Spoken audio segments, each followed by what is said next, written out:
Well, Todd, everybody, welcome to Last Call. We're going to get into SEC Media Days, the quarterback battle, because I kind of felt like maybe Alabama tipped their hand a little bit at who could be the next QB. All that and more right here on the show, brought to you by Pearl River Resort, Philadelphia, Mississippi, the Lazy River, part of Geyser Falls. That's the water park there. Be a good day for the Lazy River. You ever been in one of those before? A long time. Been a long time. Well, it's time for you to go back. Let's get this show started.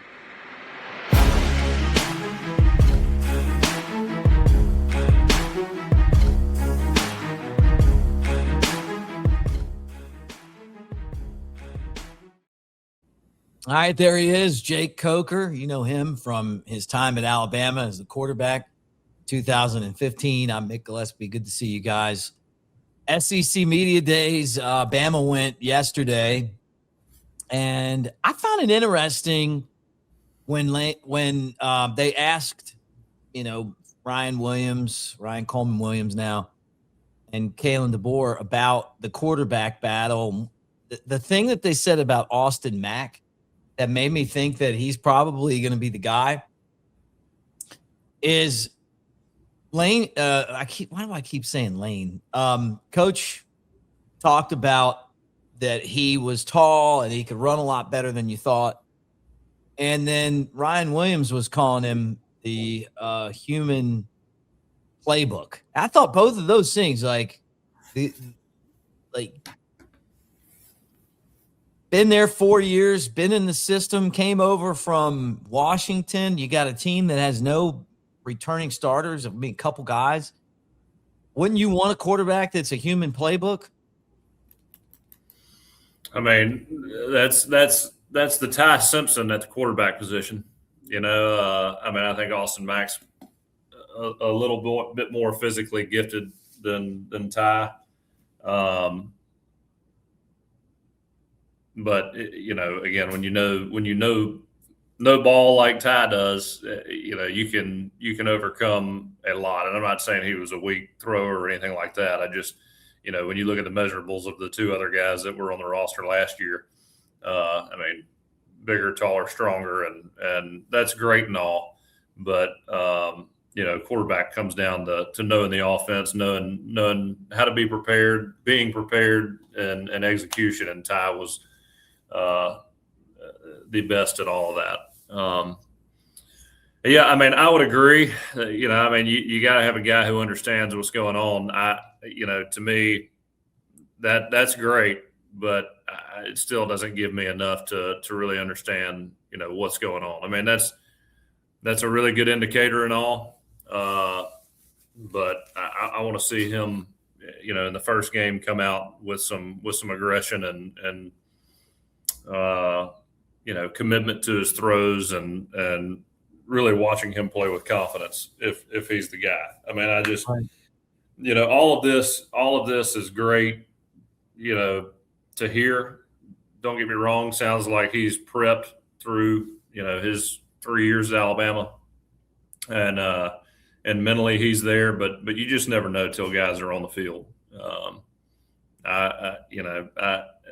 Until the crowd noise is there and you're playing for something that matters, I just don't think you know much. What does it mean though to be like the human playbook? I mean, does that mean are you helping other guys know what they're supposed to do too, or is it just calling plays in a huddle? No, I mean, you got to be able to help guys line up, understand what they're doing. I mean,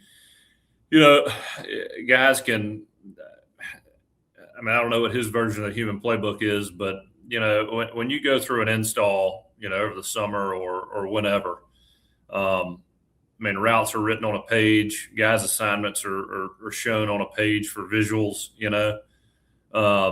but, there's a lot of detail within each play and how you move to get on the right routes, or the right track, your offensive lineman. I mean, there's nuance to everything. For instance, one of the plays that we ran, there was a V route and the purpose of that, was we had a clear out, which basically the V, and then you had an over route. And against quarters, the receiver running the V route, you'd see that safety try to make eye contact with him, stutter step like you're blocking him because it was always play action, and then that safety kind of slows his feet to engage you, and then all of a sudden you blow by him, and hopefully you're wide open. But the detail of not just following the arrow on the page and making sure you're gimmicking that safety where you're stuttering your feet, making eye contact like you're going to block him, and then get vertical and go. There's two. You could run that route and get to the same landmark, but you could, by doing it the right way, you could be open, and by doing it the wrong way, the safety just picks you up and runs with you. Being able to explain that to the guys, especially, coaches will, when you run a route that's again, you're where you're supposed to be, but you're not doing what you're supposed to be doing. Coaches can yell at you, can cuss at you. A lot of times for certain guys, and I would say a lot of times receivers get angry, don't pay attention really sometimes, and they don't get anything out of it. But having that guy on the field who understands that, especially at the quarterback position, because, you got to be able to communicate with your receivers to be able to go over there, have that conversation and get better from within the locker room is, to me, again, another example of championship mentality or championship culture. You got to have that guy who can explain that in a way where it's, disarming in the locker room, on the field, and get on the same page without just having a coach, cuss a player out. So, again, I don't know Ryan Williams' definition of a human playbook, but that's what I would like to see out of players that really understand what needs to be done and understand the messaging coming from the coaches, so that, again, film room, it's reinforced. Coaches on the field, they reinforce it, but then it's reinforced also on the sideline between plays and in the locker room after practice. I just wondered. For instance, the touchdown pass I threw to ArDarius Stewart against Auburn. That was not a design play where he ends up in the back of the end zone. Him and I had a lot of conversations about, and he would mess with me sometimes because I'd get out of the pocket and the play would break down, and he'd take off running, or he'd go somewhere, and we ended up coming together and talking, and it was finally like, all right, if it breaks down, you just haul ass, and I'm just going to throw it to you, Yeah. And it was one of those things where it broke down, and I shed a tackle, shed another tackle, and I wasn't even. It was so late in the play, it was so broken down that I didn't even think about, getting on the right read. It was like, I wonder if ArDarius is down the field, and that was just in the back of my mind because we had spoke about it. And as soon as I get around that second tackle, I look up and I see him in the end, or running to the end zone. I was like, oh, hell yeah. And just throw it back there for a touchdown. Did you know you could make that throw? Like when I don't remember how far back you were. I was at the game, but did you, yes. As soon as you threw it, you're like, man, you knew he was going to break inside. You know what I mean, though? If you're running, then how do you know he's going to go right or left? Well, he was kind of idling down towards the goal line, and there were two things running through my mind when I threw that ball was, oh shit, where's the line of scrimmage? Like, I felt like I was right on the line of scrimmage. So, I was trying to slow my legs down and throw it, it was kind of awkward. It looked great. Don't get me wrong. I've seen the throw. It doesn't look like that's going through my head. But when I threw the ball, I was thinking, shit, I hope I'm not past the line of scrimmage. And I also didn't put it on a absolute rope because that corner was right there, and I didn't know how he was going to respond. So I tried to put it up high where he could catch it right here. But I was also nervous it was going to sail him. So right. It's those are definitely the luckier plays, but a lot of times those plays are things that you've discussed with your teammates, and it's stuff that coaches. I mean, Lane never said anything about that. It was stuff that we just talked about and moved forward with. And there's a lot of those things where it's like, you're coached one thing, and then there's these little nuanced, add-ons that you just talk about within the huddle. And it's like, all right, we're going to do this just in case this happens, or if this breaks down. Well, this is something that Coach DeBoer talks about a lot. He says it's playing ball. You got to play ball. That's playing ball. I think that's what he means by playing ball, when you have to get out there and do things like that on the fly. Like, hey, we want to do this, this, and this. They did this. Play breaks down. I mean, look at the best quarterback in the NFL. He's a master of this. Patrick Mahomes, right? Like, yeah, the guy won 3 Super Bowls doing this. And that's become far more popular nowadays. I mean, I remember my first year at Alabama, a play broke down. I scrambled out to the left during practice, and I threw a ball at Christian Jones. And he jumped up. I think it got batted away, but just trying to make a play. Coach Saban cussed my ass, and I'm just like, he's like, throw the ball away, and I'm like, all right. Actually, that play against Auburn, I don't know if I've told you this story, but I break those 2 tackles, throw the touchdown to ArDarius. I'm celebrating on cloud 9, headed back to the bench. For the defense to get out on the field, and I'm sitting there, and Alec Morris comes and sits down next to me. He always signaled in the plays, so he wore the headset. He was like, "Man, glad that ended up going well." And I was like, "What the hell are you talking about?" And he was like, "Man, when you rolled out and you broke those 2 tackles, Coach Saban was cussing the shit out of you. Throw the fucking ball away, He's just dog cussing me, and I throw that touchdown, and he says, after he's been dog cussing you, and as soon as ArDarius caught that ball, all he said was, "All right, we'll go for 1 here." He's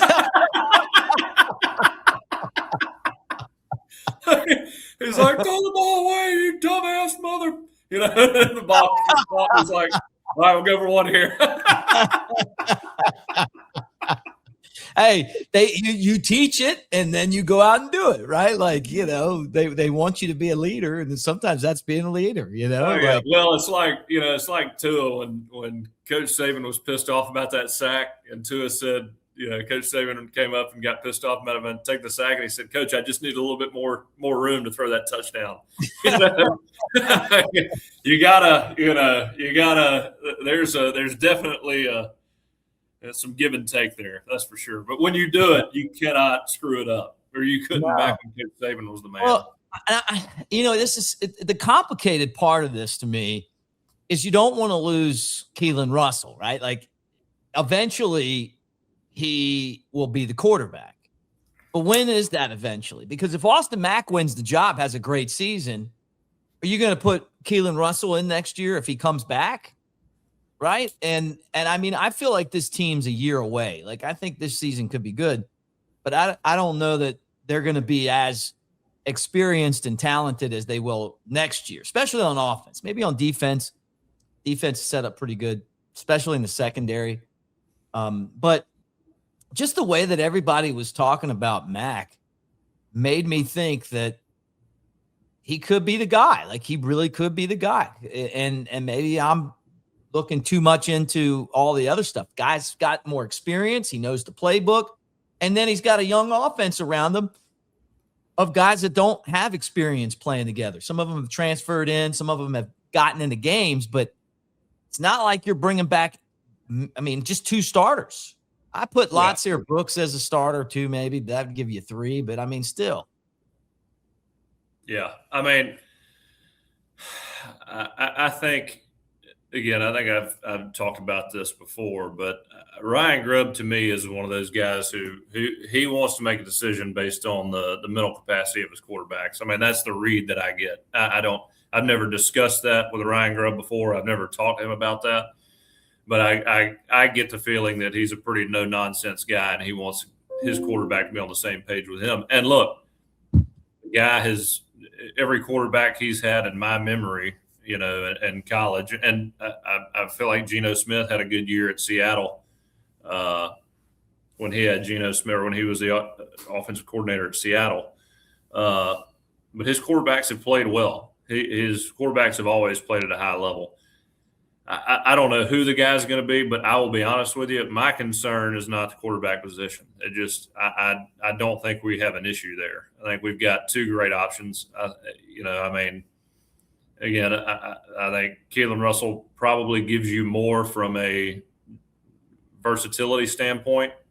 And again, it's all relative. I think he's really, really high level when it comes to being versatile, moving in the pocket, making things happen.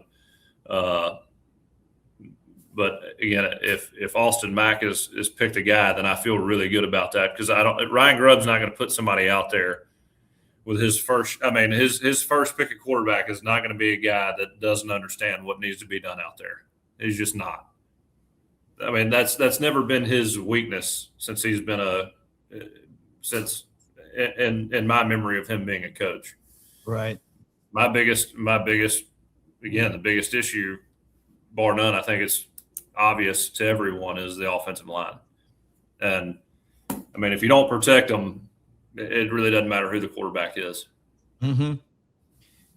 Well, you look around college football, and teams are successful doing what Alabama's doing with their offensive line every year, right? You lose players. You would love to have a scenario where you have 3 or 4 guys coming back. They don't, but there's a lot of good teams in college football that go out and get transfers and develop guys. And well, look, they've made on that unit too. Yeah, they've taken the right steps, right? I don't think there's more that you can do.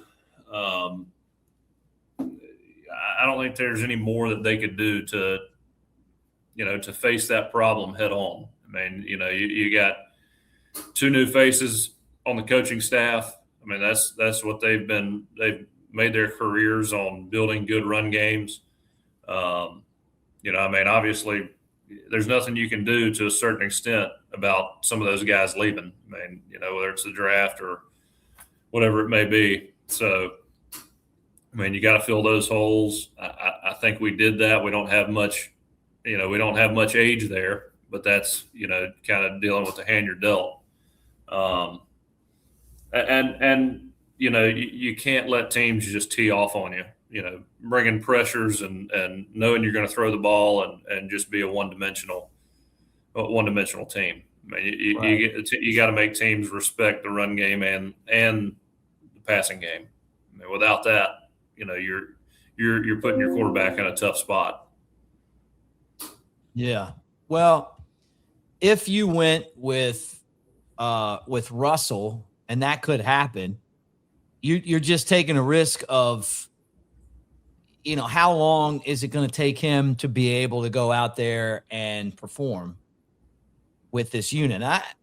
I watched him in the 8A game, and it honestly looked. Hey, it's going to be the same. It's going to be. Damn good, didn't he?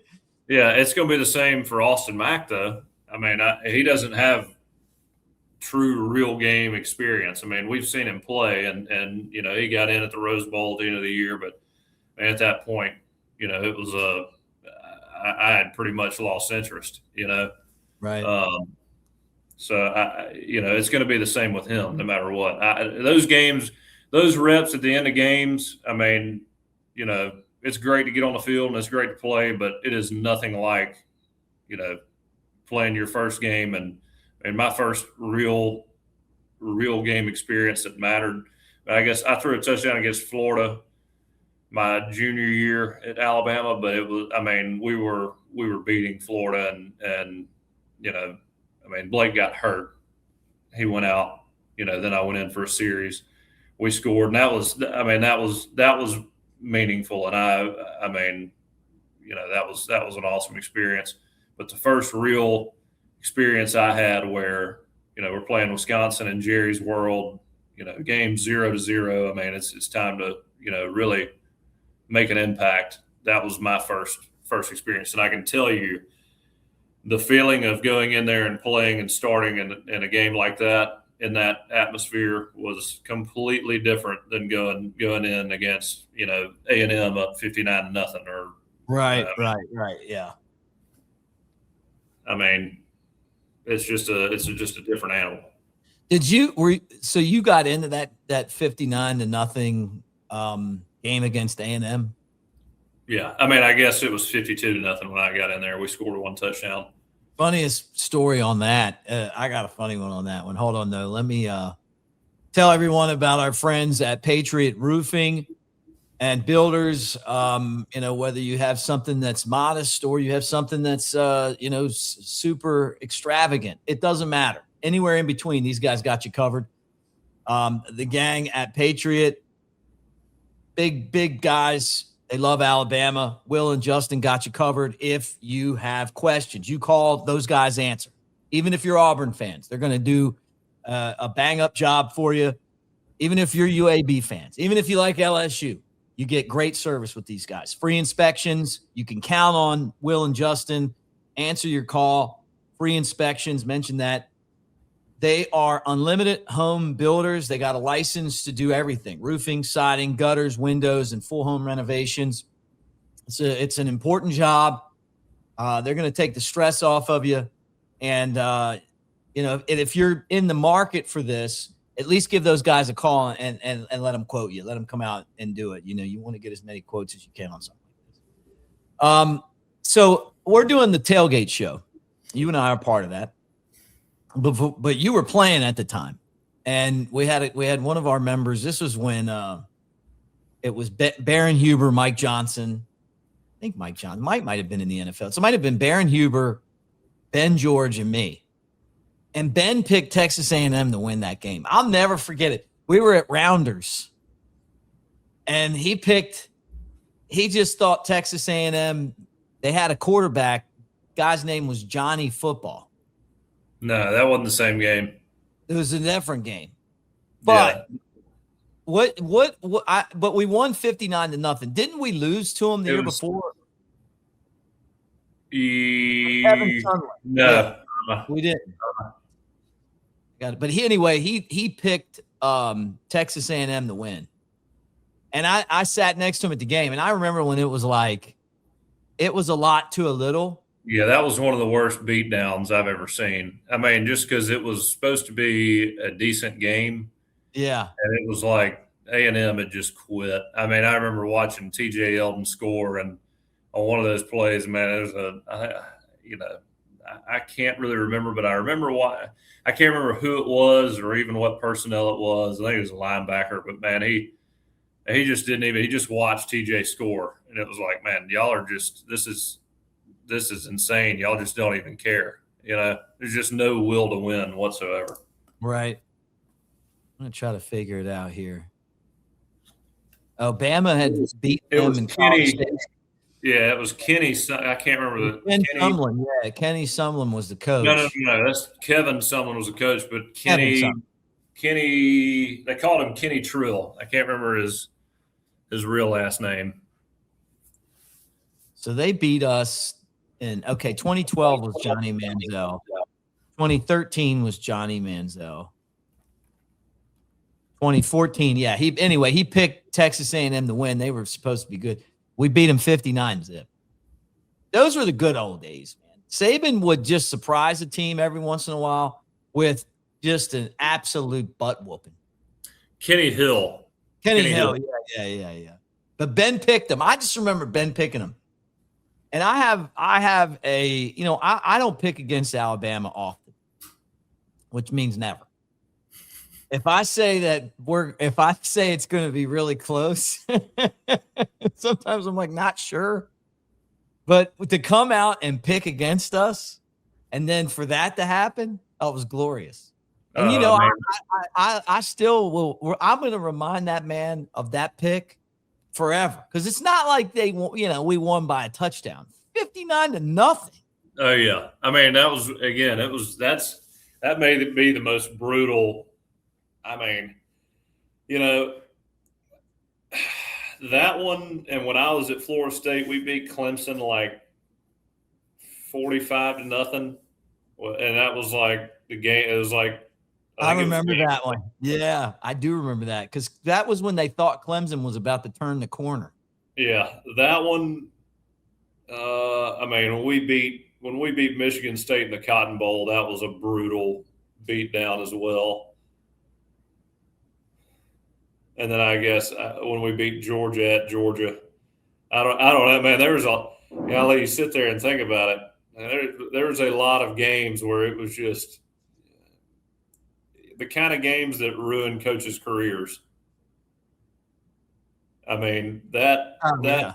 I felt like that Michigan State game, Dan Toney was kind of, I mean, that kind of shut the door on them being relevant. I mean, has Michigan State since 2015 made a playoff run? I don't know if they have or not.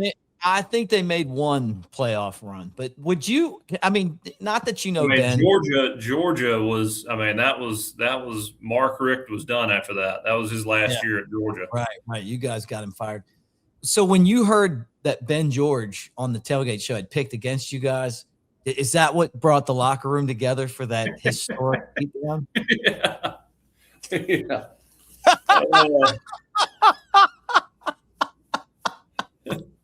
Take that, Ben. That's one of those games too. Like you watch them on film, and you're like, man, you never know the temperament of a team until you play them. And of course, right. I wasn't in that game. I mean, I was on the sideline, but just one of those games where you just felt like you were tearing their soul out of them.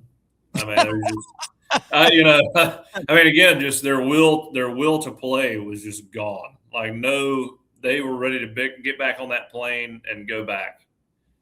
I mean, just absolute. That's why I call it brutal, man, because it just.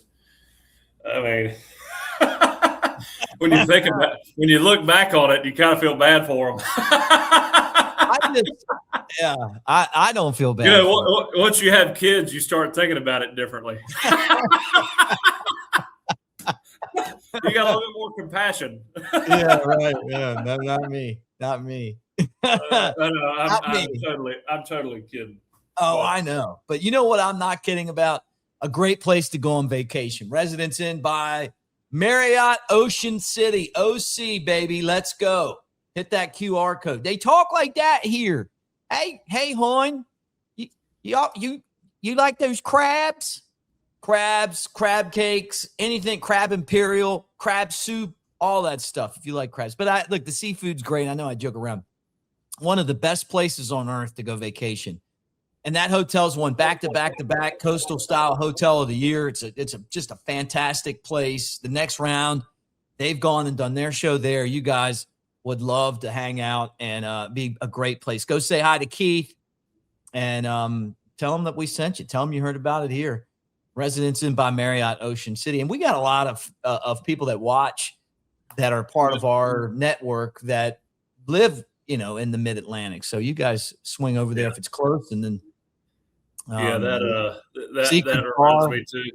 reminds me too. I mean, we were playing back when I was at Florida State. I mean, in the ACC, we were beating the hell out of a lot of people. And we played Maryland. I'm pretty sure it was Maryland. I've heard this story before, so I'm just going to go ahead and confirm that it was Maryland. I don't think you've heard this story before, but when you could hear somebody was heckling you because it was so quiet. No. This was at Florida State, but it was garbage time, and we ran a zone read. We were running the clock out. We ran a zone read, and I go to hand the ball off, and the edge defender just crashes and tries to tackle the running back, and there's like nobody. I mean, absolutely not a soul. I pull it and I just take off running. I score like a 35, 40-yard touchdown. I don't stop, don't take a knee at the one. I just go right on in and score. Just untouched, easiest touchdown you could ever score, And Jimbo's like, I mean, really, and I'm like, play defense. I mean, stop me, we're out here playing. I'm scoring. Right. Was that your first touchdown? No, it wasn't my first touchdown. No. How many touchdowns did you have? Do you even know? I have no idea. I'd know that. If it was me, I would know. Because I can tell you this. I know how many goals I scored playing lacrosse at Alabama. I know it was a club team. You want to know how many? 1. That was a beautiful, glorious moment. I wasn't a scorer. Can't lose count. Can't lose count on that kind of production. But my job wasn't the score. Like Nick Saban, do your job. My job was basically just to get the ball down the field. It wasn't the score. Set the scores up. But fill up the water bottles. It turned out to be a 1-goal win, and your boy had a goal, and it was great. Oh, that's great. I still had the ball. You got how many touchdown balls do you have? How many touchdowns? I got my first ever touchdown pass. When was that? Florida State to who? That was my redshirt freshman year at Florida State. I got the ball I took a knee with against Tennessee. Oh, that's a good one. Got the national championship ball.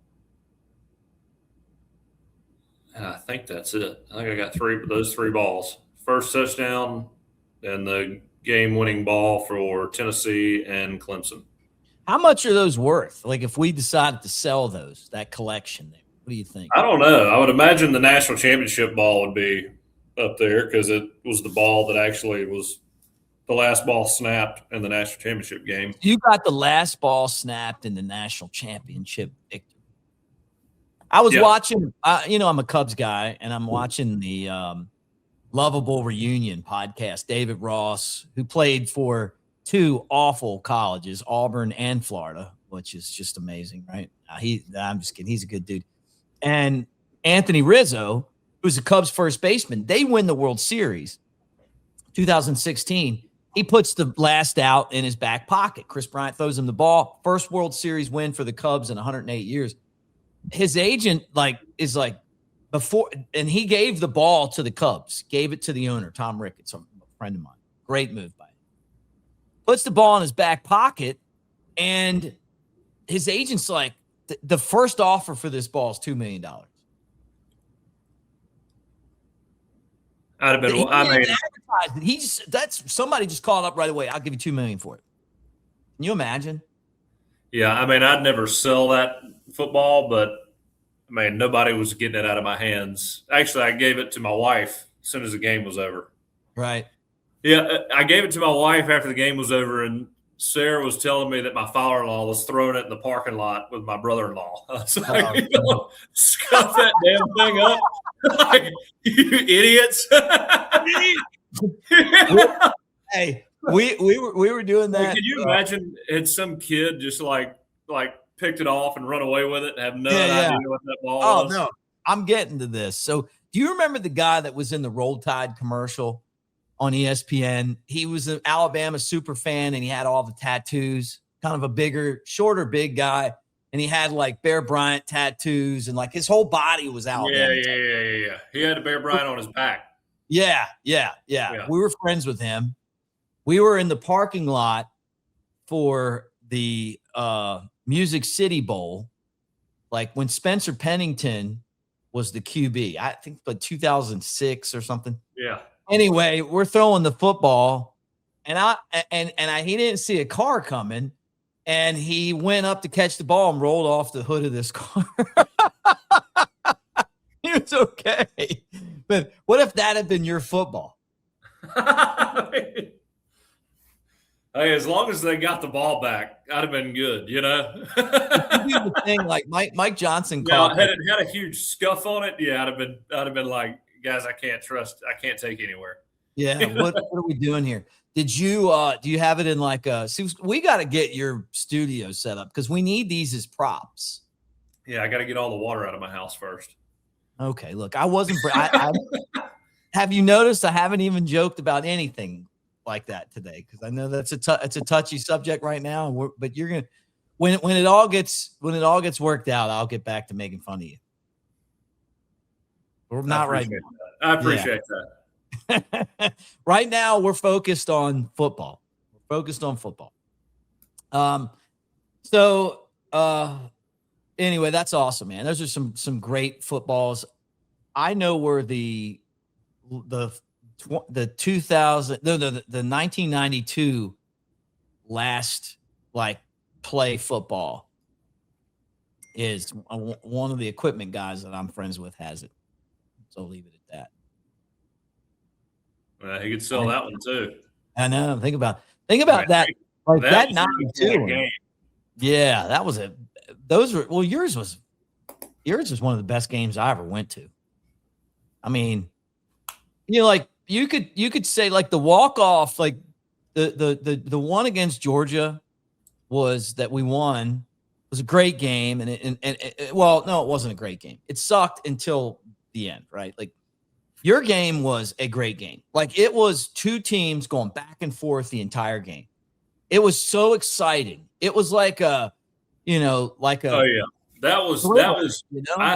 I think in the last, I mean, I hated it because it was.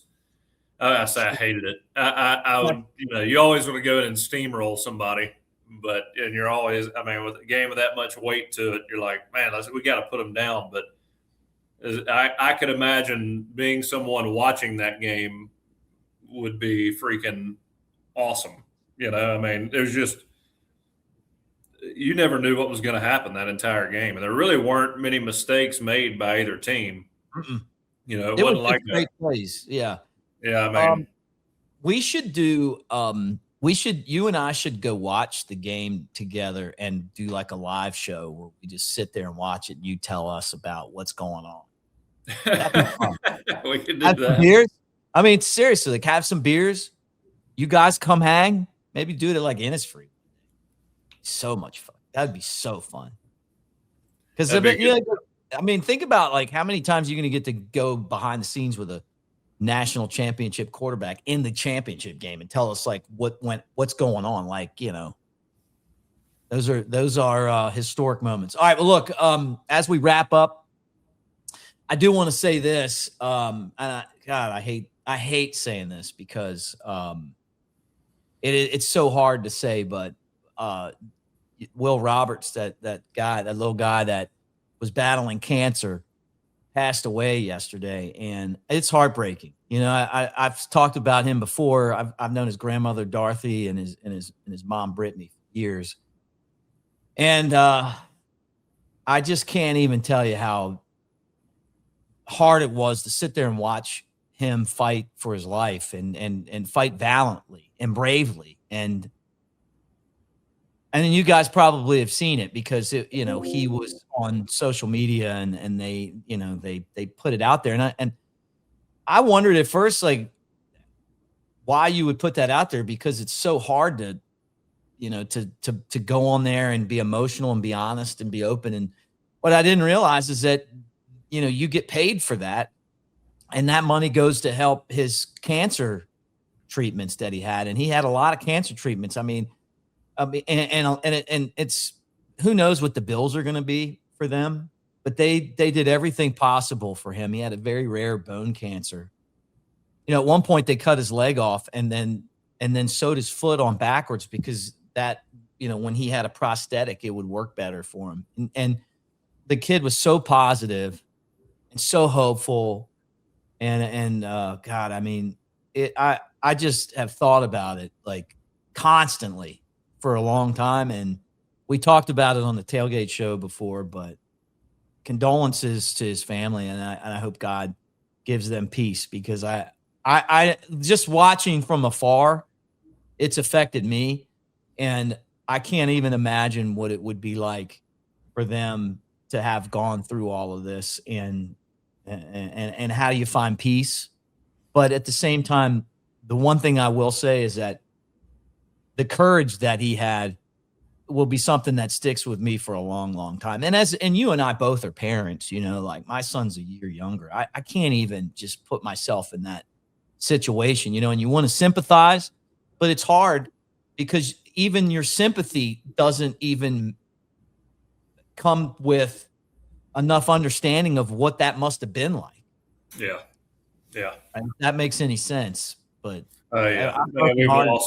we've lost 4 people in our community in the last 3 weeks. Young kid, I mean, 3 high school kids, one mom in her 40s, late 40s. I mean, it's been brutal. Yeah. I sit here and thinking about this. I mean, I know you're making jokes about the house issue, but really and truly, it's having this conversation with somebody yesterday, a guy I work with. I mean, heck, you live in this country, you're living in the top 1% for the most part. I mean, trust me, I know there's a great deal of people with a lot of stress and problems going on, but the average life here is pretty damn good, and you need to appreciate the people around you because you never know. Yeah, man, it goes by short. Would it be Wilson that you had the conversation? Yeah. I figured that. The show that you guys didn't get to watch was the one where Wilson joined us on the show and the audio got messed up and we never got to play. It was just like this. This is what the show looked like. You ready?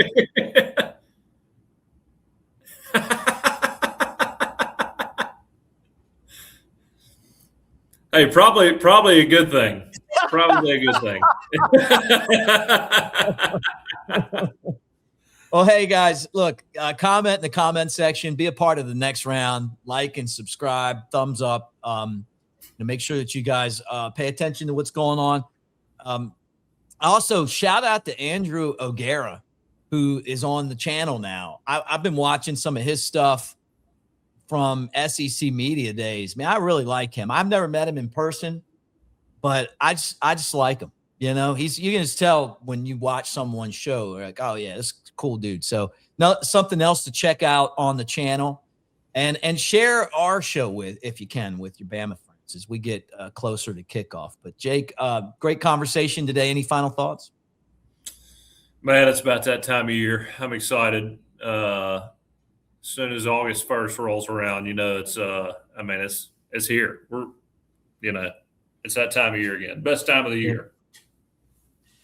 I'm going to play the 30-second commercial because I think we need something to lighten the mood. And you and I were pretty hungover at the Steve Azar's golf tournament, Delta Soul. And one of the guys that joined Steve was Gary Valentine. Who's the brother of Kevin James, and you know him from a bunch of shows and stuff. And I was telling them about why I've gotten into working out and trying to lose weight, because in this commercial I stand up for a high five and a lot of gut fell out. Okay, you can't hide it in a polo. You know what I mean? And I look good until I stand up. Muffin top, man, muffin top. This guy, do you remember when he said this? He goes, and he was so serious when he said it, but he wasn't. He's like, yeah. He goes, man, that's why I only low five. He goes, I low five, never high five, always low five. So as we leave here today, remind you guys that we're brought to you by Pearl River Resort, Philadelphia, Mississippi. The Azaleas, the Oaks, 2 amazing golf courses there at Dancing Rabbit. You got Philip M. Steakhouse. I've got gift certificates for Philip M's. I've got free rounds of golf for Dancing Rabbit. And I've got overnight stays that we're going to be giving away on here. So all of that stuff's cranking up. I know you guys want to get over. We're also sending Shank over there as well, because I think he needs to go check out the place. Hour and a half from Tuscaloosa, 2 and change from Birmingham. You're talking about Vegas-style sports book, 2 full casinos, table games and slots, great music acts, everything you need. Geyser Falls Water Park and Dancing Rabbit. All right, guys. Thanks, Jake, and roll tide, everybody. Enjoy the high five, knowing that I should have low five. On today's show, 2 legends call their own plays at Pearl River Resort. Wow, Jake's first throw scores. And Steve's got the crowd pumped. They're absolutely rolling. 'Cause I don't have to be me till Monday, Friday, Saturday, These 2 Sunday. still got game. Come call your own plays at Pearl River Resort. Let's roll. I don't have to be me